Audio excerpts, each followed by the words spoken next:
extraordinary.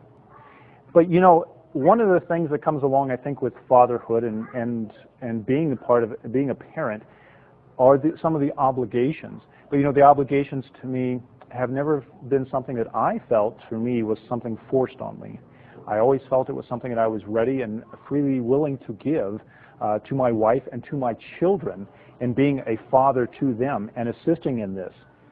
So I have some strong feelings about the childbirth and the unassisted births that you'll probably get from the talk as I'm going along, and certainly I'll hit that at the end as well, because to me there is a very strong bond that's generated not only with the children but especially with the wife, you know, my soulmate during this whole experience. You can't see the picture very well, unfortunately, but these are the first two children. I wanted to talk about them. They're the twins, or the boys, as everyone else in the family calls them. They were born in a hospital. They were born C-section, and it turned out to be not as pleasant an experience as we had hoped for. Certainly not for Julia. For her, it was just a horrendous experience. There was just absolutely nothing good about it, except for the birth of the twins. Brilliant boys, great athletes, just, you know, the idols of their classes. They've got girls calling them up all the time. No, I'm just trying to embarrass them. But they're just absolutely great boys. This is Colin. He was born 2 minutes before Connor, just in the C-section. They're 9 years old now. This is November 11th, 1991. And that's Connor. But then we moved out here to Colorado in 1995. And when we came out here, we didn't want to have these. Yeah, he was just walking around and wanting to go swimming. What a great vigilante. Yeah. He's a little off cue. He's the second home birth that we had. As he's wearing his birthday suit, and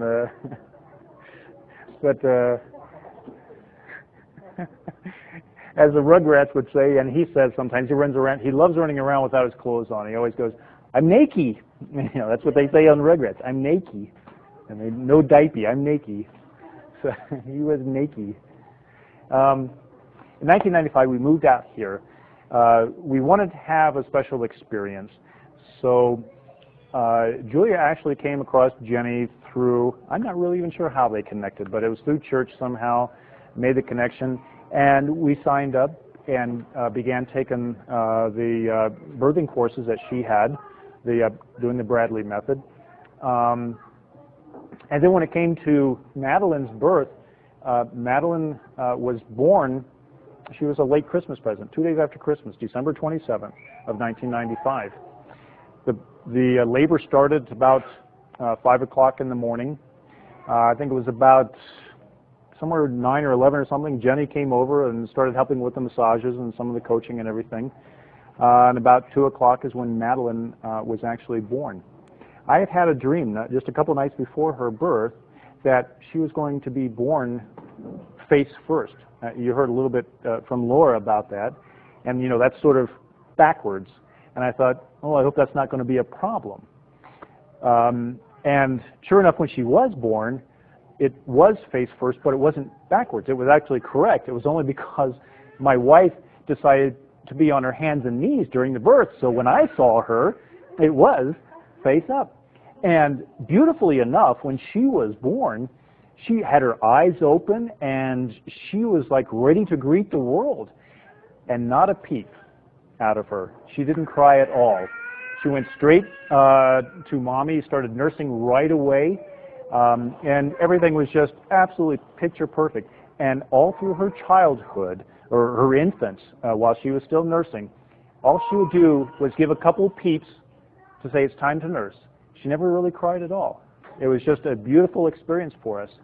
And we are very thankful that we had the twins first, because if we had had her first and then the twins, we probably would have gone crazy. But having the twins first, we didn't know any better. We were naive enough that, okay, we'll just have the twins. And they were a wild bunch. I mean, they still are today. They're just so energetic, those boys are, but they're just absolutely brilliant, too. So Madeline was just absolutely a beautiful birth, and it was so beautiful for me to see that coming out, the face out, beautiful smile, such a, you know, a lot of babies when they're born, their heads are misshapen, or sometimes, or they're not just, they just don't look as beautiful as they develop into. But Madeline was just absolutely beautiful from the day she was born, and that was a wonderful experience as a father. We were able to wait about an hour before we had to worry about the placenta actually coming out. We took our time, tying it off the umbilical cord and cutting it and things like that. So it just absolutely went wonderfully for us. She, of course, got a couple of pictures up here because she's Daddy's little girl and Daddy's only little girl. And if we probably need the lights maybe over this way more, but so we can see that better. But she loves getting her picture taken. She's a beautiful little girl. She's always asking me, Daddy, can we go out on a date tonight? I always have to explain to her, well, we have to take turns with the other children, and especially with your mother. Jeremiah Hunter. We call